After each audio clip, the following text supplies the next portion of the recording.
Hello viewers, welcome back to Iha designs. എല്ലാവരുടെയും demand ആയിരുന്നു lace bottoms, അതായത് എന്താ പറയുക, സ്ട്രെച്ചബിൾ ലൈക്ര കൊണ്ടുള്ള ഒരു വീതി കൂടിയ ക്രോജോ ലേസ് കൊണ്ടുള്ള ബോർഡേഴ്സ് റീസ്റ്റോക്ക് ചെയ്യണം എന്നുള്ളത്. അപ്പോൾ അതുകൊണ്ട് തന്നെ നമ്മൾ കോമൺ കളേഴ്സിനോടൊപ്പം റെയർ കളേഴ്സ് എല്ലാം കൂടിയായിട്ട് നമ്മളിപ്പോൾ റീലോഞ്ച് ചെയ്യുന്നുണ്ട്.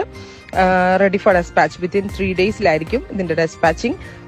ഓൾമോസ്റ്റ് എല്ലാ കളേഴ്സും ആഡ് ഓൺ ആവുന്ന വിധത്തിലാണ് നമ്മളിത് അവൈലബിൾ ആക്കുന്നത്. ട്രൈ ചെയ്ത് നോക്കുക.